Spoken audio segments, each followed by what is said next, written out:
गिबियावनो बयखौबो आंनि गोदान भिडिअ बरायनो लाग्रोबाय। दिनैनि भिडिअ आङो लाबोदों आसाम पुलिस ग्रेड 3 ग्रेड 4 जायखिजाया साख्रिनि आनजादफोराव फैथावना इन्टारनेशनेल एन्ड नेशनेल अर्गानाइजेशनफोरनि सायाव माखासे गोनां सोंलुफोर। बेखायनो नोंथांमोना भिडिअखौ जोबजासे नायलांदो।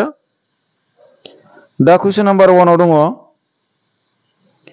गाहायनि बबेया हायुङारि इन्टारनेशनेल गौथुम नङा?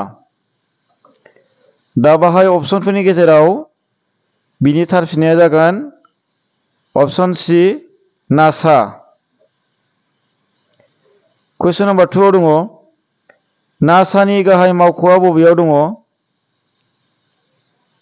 बिनि फिननाया जागोन अप्शनफोरनि गेजेराव अप्शन ए वाशिंटन डिसि। कुइसन नाम्बार 3 आव दङ, इसर'आ माब्ला दाजादोंमोन? बिनि थार फिननाया जागोन अप्शनफोरनि गेजेराव अप्शन सी 15 आगस्ट 1969 मायथाइयाव। कुइसन नाम्बार 4 आव दङ, वर्ल्ड बेंकनि गाहाय मावख'आ बबेयाव दङ? बिनि फिननाया जागोन अप्शनफोरनि गेजेराव अप्शन डी वाशिंटन डिसि। कुइसन नाम्बार 5 आव दङ, आरबिआइ नि गाहाय मावख'आ बबेयाव दङ? बिनि फिननाया जागोन अप्शनफोरनि गेजेराव अप्शन ए मुम्बाइ। कुइसन नाम्बार 6 आव दङ, हायुं आफाद इउएन नि गाहाय मावख'आ बहा दं? बिनि फिननाया जागोन अप्शनफोरनि गेजेराव अप्शन बी निउयर्क। कुइसन नाम्बार 7 आव दङ, इउनेस्क'नि गाहाय मावख'आ बहा दं? बिनि थार फिननाया जागोन अप्शनफोरनि गेजेराव अप्शन सी पेरिसआव। कुइसन नाम्बार 8 आव दङ, इउनिसेफनि गाहाय मावख'आ बहा दं? बिनि फिननाया जागोन अप्शनफोरनि गेजेराव अप्शन ए निउयर्क। कुइसन नाम्बार 9 आव दङ, हायुं आफादआ माब्ला जोनोम जादोंमोन? बिनि फिननाया जागोन अप्शनफोरनि गेजेराव अप्शन ए 24 अक्ट'बर 1945 मायथाइयाव। कुइसन नाम्बार 10 आव दङ, प्लेनिं कमिसनखौ माब्ला गायसननाय जादोंमोन? बिनि थार फिननाया जागोन अप्शनफोरनि गेजेराव अप्शन ए 15 मार्च 1950 मायथाइयाव।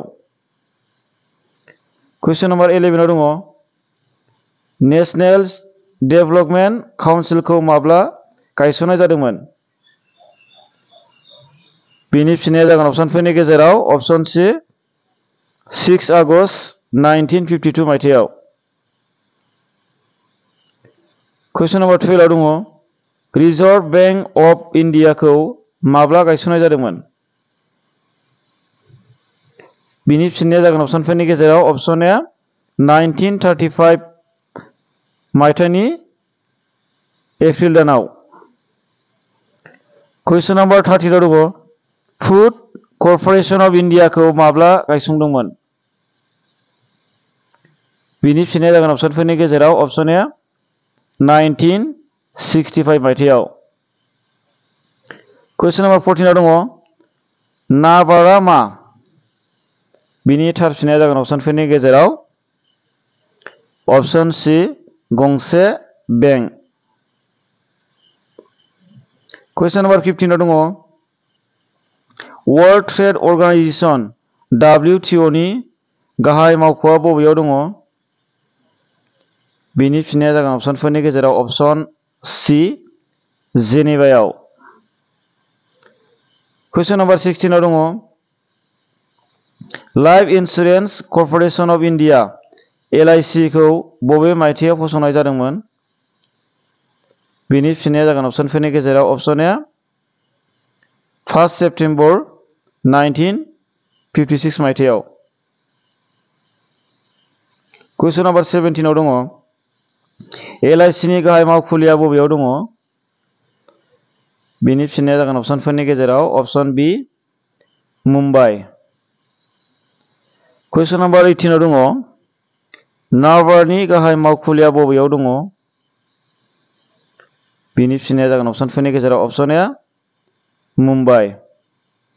कुइसन नम्बर 19 आव दङ national rural health mission NRHM खौ बबे मायथाइयाव गायसंदोंमोन? बिनि फिननाया जागोन अपसनफोरनि गेजेराव अपसन ए 12 एप्रिल 2005 मायथाइयाव। दिनैनि भिडिअआ बेखिनियानो। भिडिअखौ जोबजासे नायनायनि थाखाय साबायखर आरो उननि भिडिअआव लोगो मोनलायफिनगोन। भिडिअखौ मोजां मोनोबा लाइक खालाम आरो लोगोफोरनो शेयार खालाम। गोजोन्थों।